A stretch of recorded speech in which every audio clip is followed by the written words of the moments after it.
Tie-Dye Reader. Sweety by Andrea Zuill. Read by Tie-Dye Reader Kristie.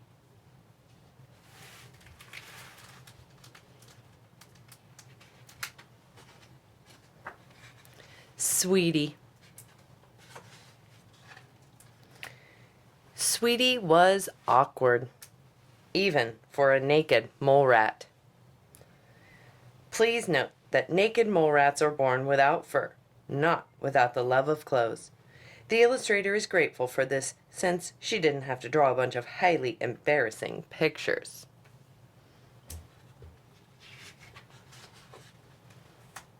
Her own grandmother called her a little square peg. Sweety didn't exactly know what that meant. "Well, aren't you Grandma's little square peg?" But she did know that she didn't always fit in.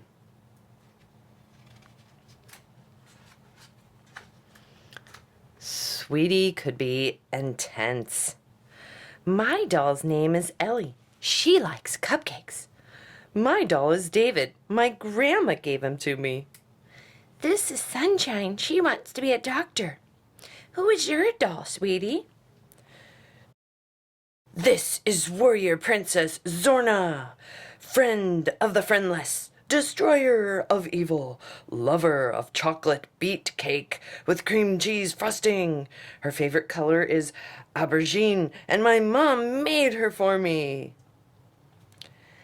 And people found her hobbies a bit bizarre. "Would you like to come over to my house and help me identify fungi?" "No, thank you."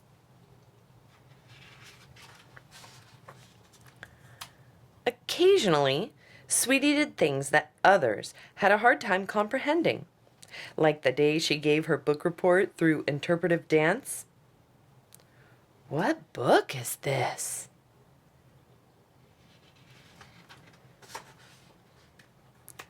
There were times when Sweety wondered what it would be like to be someone else. Someone like Deb. Deb always said the right thing and had stylish friends. Best of all, she had beautiful hair. Sweety wanted hair like Deb's. She thought maybe she should try a wig. "Feels itchy."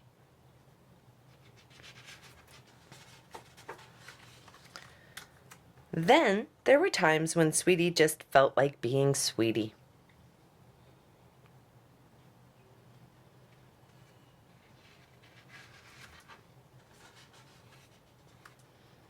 The best days were when Aunt Ruth visited. Aunt Ruth understood Sweety perfectly. She didn't think Sweety's hobbies were weird. Really, not a single one.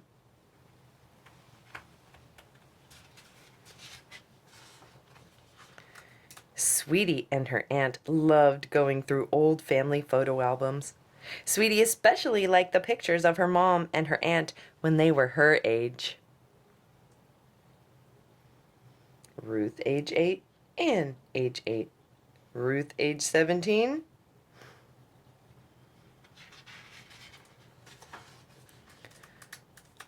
On her most recent visit, Aunt Ruth talked about how she was called a square peg when she was young. Sweety was starting to understand what that meant. Aunt Ruth said that being different was one of the best things about her life, and that if you stayed true to yourself, you'd find your people. That made Sweety think. Were there really people out there for her? How would they recognize her? How would she recognize them?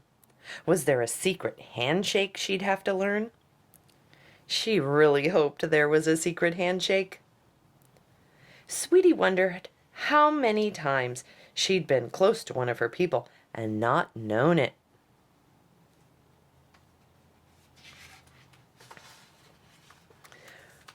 What if she stepped it up a notch? Would her people be able to spot her more easily? "My name is Sweety. I like dancing, mushrooms, and rainy days. You too? Need to find your people? Maybe we're a match. Flyers available." Or would she just seem desperate?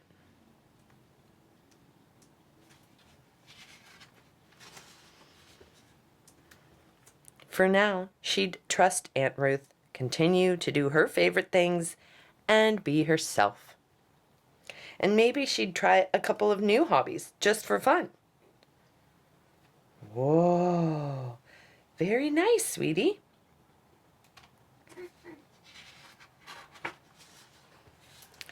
After all, being Sweety wasn't so bad. They're beautiful.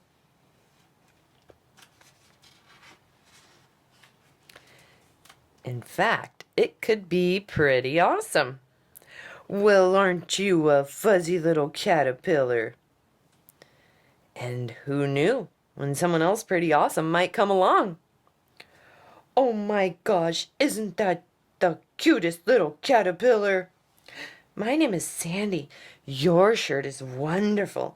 I wouldn't mind having a shirt with a mushroom on it. I love mushrooms. My favorite is Gyrometra esculenta. It looks like a brain.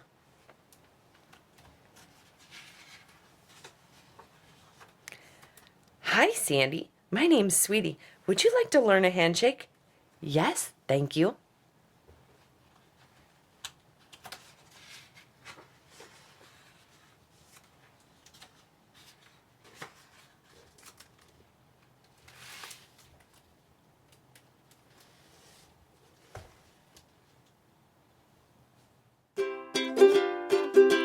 Tighter reader.